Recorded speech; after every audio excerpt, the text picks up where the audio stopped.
শস্য বীমার টাকা পায় চাষি ভাইদের বোনেদের আমি চিন্তা করতে বারণ করব। নমস্কার সম্মানিত দর্শকবৃন্দ, আপনারা জানেন যে অতিরিক্ত বৃষ্টির কারণে যে বন্যা হয়েছিল, যার ফলে ফসলের প্রচুর ক্ষয়ক্ষতি হয়েছে।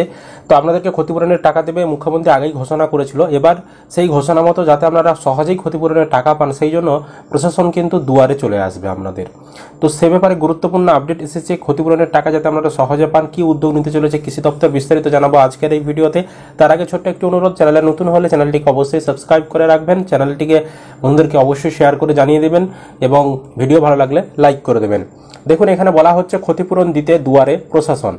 অতিবৃষ্টি ও বন্যা পরিস্থিতির জেরে রাজ্যের 12 জেলায় ক্ষতিগ্রস্ত হয়েছে চাষাবাদ। এই পরিস্থিতিতে যাতে একজনও ক্ষতিগ্রস্ত চাষি বঞ্চিত না হয়, তার জন্য বিশেষ ব্যবস্থা নিচ্ছে নবান্ন। প্রয়োজনে চাষির দোরগোড়ায় পৌঁছে ক্ষতিপূরণ পেতে সাহায্য করবে প্রশাসন, এমনটাই জানালেন রাজ্যের কৃষিমন্ত্রী শোভনদেব চট্টোপাধ্যায়। অতিরিক্ত বৃষ্টি ও বন্যার কারণে ফসলের ক্ষয়ক্ষতি পর্যালোচনা করতে বুধবার নবান্নে বৈঠক করেন তিনি। ছিলেন দপ্তরের প্রধান সচিব ওঙ্কার সিং মিনা। সব জেলার কৃষি আধিকারিকরা ভার্চুয়ালি উপস্থিত ছিলেন। শোভনদেব বলেন, জল নেমে যাওয়ার পর বোঝা যাবে কত কৃষিজমি ক্ষতিগ্রস্ত হয়েছে। দুর্যোগপূর্ণ আবহাওয়ার জন্য 5.5 লক্ষ বিঘা জমিতে আর ধান চাষ করা যাবে না। সেখানে বিকল্প চাষের উদ্যোগ নেওয়া হবে।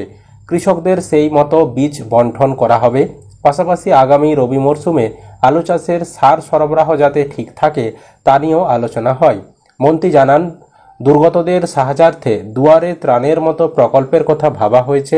যারা ক্ষতিপূরণের ফর্ম ফিল আপ করেছেন তারা তো বিমার টাকা পাবেনই, কিন্তু যারা কোনো কারণে আবেদন করতে পারেননি, উপগ্রহ চিত্র দেখে সেই সব ক্ষতিগ্রস্তদের পাশেও দাঁড়ানোর নির্দেশ দিয়েছেন মুখ্যমন্ত্রী Mamata Bandyopadhyay.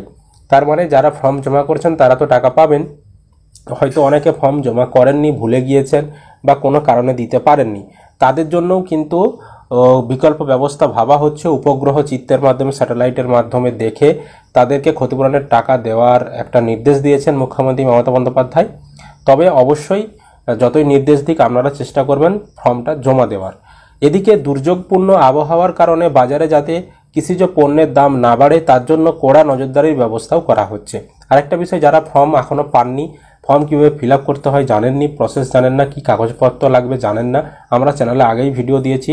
Form ডাউনলোডের link, form fill আপের পদ্ধতি দেখার লিঙ্ক এবং কি কি কাগজ লাগবে সমস্ত কিছু দেখার লিঙ্ক আমরা ডিসক্রিপশন বক্সে বা এই ভিডিও শেষে আই বটনে আমরা দিয়ে রেখেছি, অবশ্যই কিন্তু দেখে নেবেন। তারপর বলা হচ্ছে কড়া নজরদারির ব্যবস্থা করা হচ্ছে।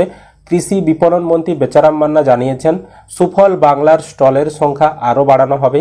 কয়েকটি সবজির দাম সামান্য বাড়লেও মাছ, ডিম, দুধ, মাংস, সাধারণ শাকসবজির দাম বাড়তে দেওয়া হয়নি। কেন্দ্রের তথ্য বলছে, দিল্লি, মুম্বাই ও অন্যান্য শহরের তুলনায় কলকাতার সবজির দাম তুলনামূলকভাবে অনেক কম। নবান্ন সূত্রে খবর, কলকাতা সহ রাজ্যের প্রতিটি খুচরো ও পাইকারি বাজারে টাস্কফোর্স নিয়মিত পরিদর্শন করছে। সেই সঙ্গে সরকারি ক্রয় কেন্দ্রে কৃষকদের কাছ থেকে সরাসরি শাকসবজি সংগ্রহ করে ফসল সুফল বাংলার স্টলে বিক্রি করা হচ্ছে। এর ফলে কৃষি পণ্যের খুচরো বাজার নিয়ন্ত্রণে রাখা সম্ভব হচ্ছে। কলকাতা ও সংলগ্ন এলাকায় আলু 30 থেকে 32 টাকা কেজি দরে বিক্রি হচ্ছে। জেলায় এই দাম 26 থেকে 29 টাকা।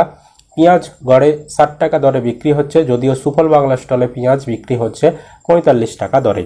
সুতরাং কৃষি দপ্তরের তরফ থেকে বুধবার যে মিটিং করা হয়েছে, কৃষিমন্ত্রী ছিলেন এবং কৃষি দপ্তরের যিনি সচিব, এছাড়াও সমস্ত জেলার আধিকারিকরা ছিল সেখানে সিদ্ধান্ত হয়েছে যে ক্ষতিপূরণের টাকা যখনই জল নেমে যাবে তখন নির্ণায়ক করা হবে, যত দ্রুত সম্ভব আপনাদের ব্যাংক অ্যাকাউন্টে দেওয়া হবে।